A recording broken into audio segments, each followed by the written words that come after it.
પ્રથમ સ્કંદ અધિકાર લીલા શ્રીજી બાવાનું જમણું ચરણારવિંદ કુલ 19 અધ્યાય 3 પ્રકરણમાં છે હિનાધિકાર, મધ્યમાધિકાર અને ઉત્તમાધિકાર. પ્રથમ સ્કંદ અધિકાર લીલા. અધિકાર શબ્દના બે અર્થ થાય. અધિકાર એટલે હક અને અધિકાર એટલે પાત્રતા. અહીં હકના અર્થમાં નહીં, પાત્રતાના આધારમાં કહ્યું છે, અર્થમાં કહ્યું છે. જેવું જેનું હૃદયરૂપી પાત્ર એવા ફળની પ્રાપ્તિ. બહાર વરસાદ વરસતો હોય, તમે ચમચી લઈને નીકળો એટલું જલ મળે, વાટકી લઈને નીકળો એટલું મળે, તપેલી લઈને નીકળો, ડોલ લઈને નીકળો, જેવું પાત્ર એવી પ્રાપ્તિ થાય.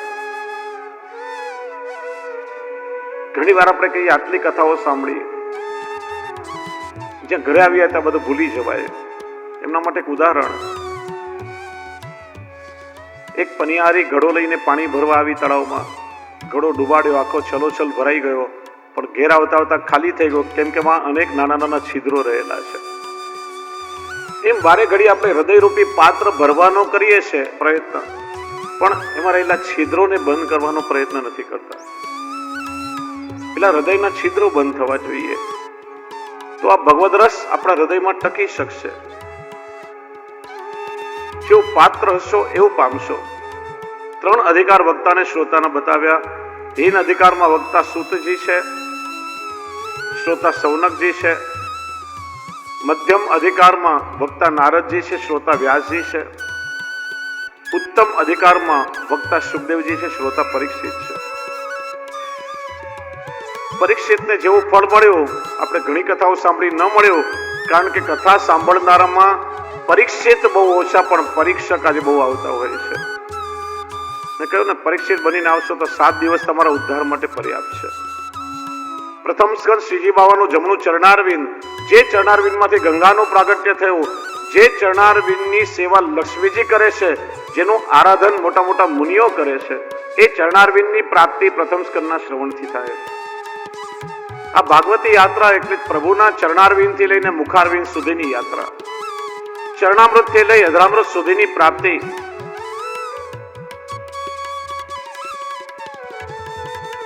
પ્રથમ સ્કંદનું મંગલાચરણ બતાવ્યું. 3 શ્લોકમાં મંગલાચરણ કર્યું છે. વિસ્તાર બહુ લાંબો છે, એટલો વિસ્તાર નહીં કરું, કારણ કે આ બહુ ગૂઢ શ્લોકો છે. બહુ ટૂંકમાં સમજાવીશ. પ્રથમ શ્લોક બીજ છે, બીજો શ્લોક વૃક્ષ છે, અને ત્રીજો શ્લોક એ ફળ છે. બાકીના આગળ 3 શ્લોકનો વિસ્તાર એ આખી કથામાં છે. જન્માદ્યસ્ય યતોન્વયાદિ તરતશ્ચાર્થે સ્વભિજ્ઞ સ્વરાટ તેને બ્રહ્મ હૃદય આદિ કવૈ મુહ્યંતિ યત્સુર તેજો વારી મૃદામ યથા વિનિમયો યત્ર ત્રિસર્ગો મૃષા ધામના સ્વેન સદા નિરસ્ત કોહકમ સત્યમ પરમ ધીમહિ. શ્રી મહાપ્રભુજીએ આ જન્માદ્યસ્યની બહુ સુંદર ટીકા કરી છે. જન્મ આદ્યસ્ય આકાશસ્ય યત. ભગવાને સૃષ્ટિનું સર્જન કર્યું એટલે સૌથી પહેલા આકાશ, આકાશ એટલે સ્કાય નહીં, આકાશ એટલે સ્પેસ, જેને આપણે અવકાશ કહીએ છીએ, એનું સર્જન કર્યું છે. અને એમાં જ સમગ્ર સૃષ્ટિનું સર્જન થયું. અન્વયાદી તરત દ્વારા બ્રહ્મ અને જગતનો સંબંધ બતાવ્યો. ભગવાન જગતનું સર્જન કેવી રીતે કરે? તો જેવી રીતે કુંભાર માટીમાંથી ઘડો બનાવે એવી રીતે, અથવા માટીનો ઘડો બને એવી રીતે. અહીં પાણી પણ ભગવાન, માટી પણ ભગવાન, કુંભાર પણ ભગવાન અને ઘડો પણ ભગવાન. ભગવાને પોતાની અંદરથી આખા જગતનું સર્જન કર્યું છે. બ્રહ્મ જગતનું ઉપાદાન કારણ છે અને નિમિત્ત કારણ છે. ભગવાને સૃષ્ટિનું સર્જન શા માટે કર્યું? કે અર્થે શું? આ સૃષ્ટિમાં રહેલા લોકો 4 પુરુષાર્થો ધર્મ, અર્થ, કામ અને મોક્ષ સિદ્ધ કરી શકે એટલા માટે. ભગવાન કેવા છે? અભિજ્ઞ. અભિજ્ઞ એટલે લૌકિક ધર્મોથી વિલિપ્ત. ભગવાનમાં લૌકિક ધર્મો દેખાય પણ વાસ્તવમાં હોતા નથી. ભગવાન જ્યારે કોઈ અવતાર ધારણ કરે તો એ અવતારમાં ક્યારેક લૌકિક ધર્મો દેખાય. નાના બાળકની જેમ રડતા હોય, પોતાની પત્ની માટે ભગવાન વિલાપ કરતા હોય, માખણની ચોરી કરતા હોય. પણ આ પ્રભુની લીલા છે. જો 3 વસ્તુ છે, ક્રિયા, કર્મ અને લીલા. અહીંયાથી આટા મારે, આમ તેમ જોઈએ, બધી ક્રિયાઓ જેનું કોઈ પરિણામ નહીં. કર્મ એટલે જે આપણે પાપ અને પુણ્યના બંધનમાં બાંધીને ફળ ભોગવવું પડે. પ્રભુ કરે તે લીલા લોકવત્તુ લીલા કૈવલ્યમ. ભગવાન જે કરે છે એ ભક્તના ઉદ્ધાર માટે, ભક્તની રક્ષા કરવા માટે અને ભક્તને આનંદનું દાન દેવા માટે કરે છે. એટલે પ્રભુની લીલા કહેવાય છે. અને ભગવાન પોતાની કોઈ પણ લીલાથી બંધાતા નથી. એટલે પ્રભુમાં લૌકિક ધર્મો દેખાય પણ એ વાસ્તવમાં હોતા નથી. પ્રભુમાં અલૌકિક ધર્મો બિરાજે છે.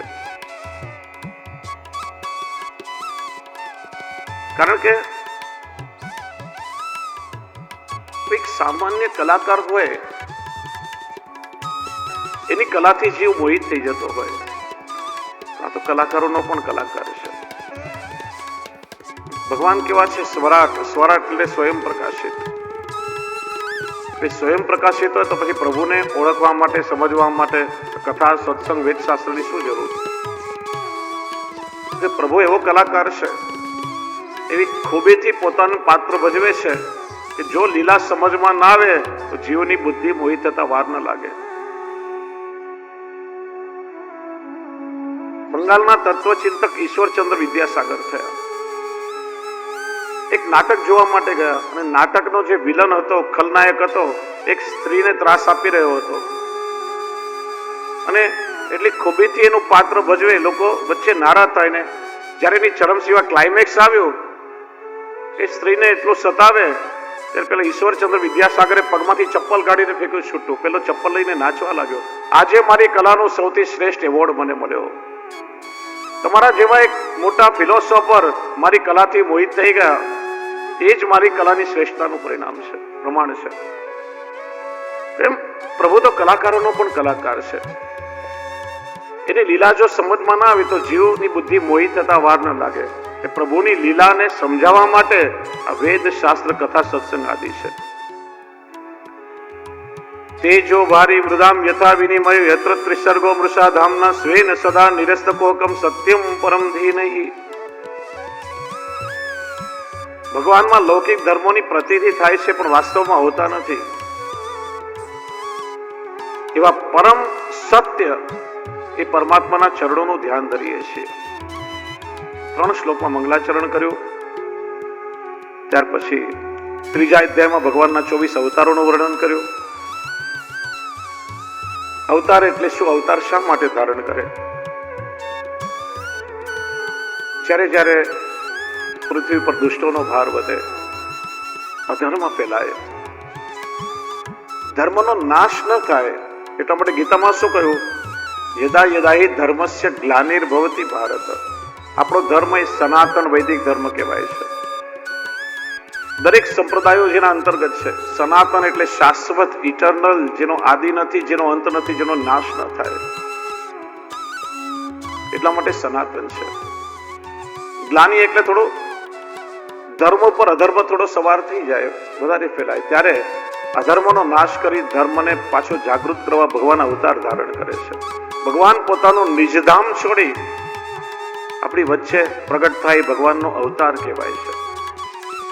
પરમાત્માના 24 અવતારો. જો પરમાત્મા શબ્દ તમે જુઓ, ગુજરાતીમાં પરમાત્મા લખો, બધી ડિજિટ એમાં આવશે, અંક ગણિત છે. પ એટલે 5, ર એટલે 2, મા એટલે 4.5, અડધો ત એટલે 8 અને પાછું મા એટલે 4.5. ટોટલ એનો સરવાળો 24 થાય. પરમાત્માના 24 અવતારોની કથા કહી છે. જેમ ડાર્વિનનો ઉત્ક્રાંતિવાદ છે, એમ ક્રમબદ્ધ ભગવાને અવતાર ધારણ કર્યા છે. પેલા કેવા જીવો આવ્યા તો કે જલચર, પાણીમાં રહી શકે એવા, તો ભગવાને મત્સ્ય અવતાર ધારણ કર્યો. પછી એવા જીવો આવ્યા પાણીમાં રહી શકે, જમીન પર પણ રહી શકે, ભગવાનનો કૂર્મા અવતાર થયો. પછી એવા જીવો આવ્યા જે વનચર, જમીન પર રહે, વારા અવતાર થયો. પછી અડધા મનુષ્ય અડધા પશુ, નરસિંહ અવતાર થયો. પછી સમજદાર માણસો થયા, પૂર્ણાવતાર, રામાવતાર થયો. એમ ક્રમબદ્ધ ભગવાને અવતાર ધારણ કર્યા છે. 4થા અધ્યાયમાં પ્રશ્ન પૂછાયો ભાગવતની રચના સંબંધી. કોણે કરી, કોની પ્રેરણાથી કરી? ઘણા પ્રશ્નો કર્યા.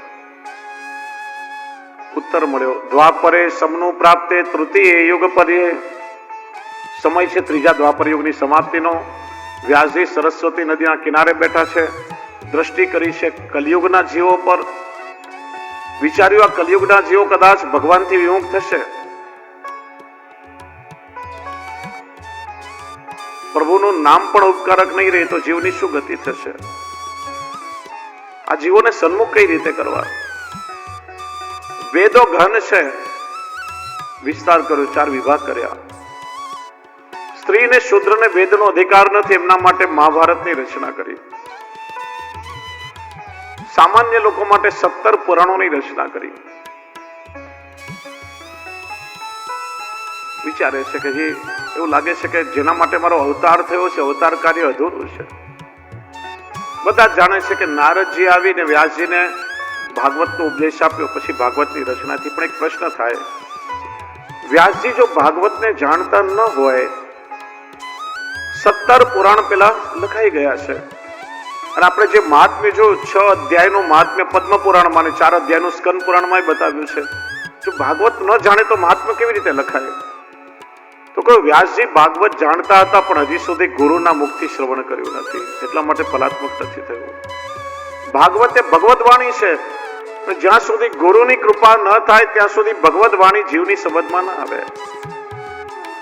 શ્રાવણ સુદ એકાદશીની મધ્યરાત્રિનો પ્રસંગ યાદ કરો. સ્વયં ઠાકોરજી પોતે પ્રગટ થયા, શ્રી મહાપ્રભુજીને 84 અક્ષરનો ગદ્ય મંત્ર આપ્યો, બ્રહ્મ સંબંધ આપ્યો. બાજુમાં જ લીલાના સાક્ષી દામોદરદાસ સરસાણીજી અર્ધ જાગૃત અવસ્થામાં પોર્યા હતા. આખી ઘટના નિહાળી પ્રભુની વાણી શ્રવણ પણ કરી. શ્રી મહાપ્રભુજી પૂછ્યું, દમલા તેને કશું સુન્યો ખરી? વિવેક થઈ ગયો, કૃપાનાથ સુન્યો ખરી, પરંતુ સમજ્યો કશું નહીં. પ્રભુની વાણી સાંભળી પણ સમજમાં ના આવી. આપ ગુરુ કૃપા કરો ત્યારે પ્રભુની વાણી સમજમાં આવે. શ્રી મહાપ્રભુજી આજ્ઞા કરી, જાઓ યમુનાજી મેં સ્નાન કરકે આવો. બ્રહ્મ સંબંધ કરાવ્યો અને સિદ્ધાંત રહસ્ય ગ્રંથ સમજાવ્યો. આખો પુષ્ટિ માર્ગનો સિદ્ધાંત એમને હૃદયારૂઢ કરાવ્યો છે.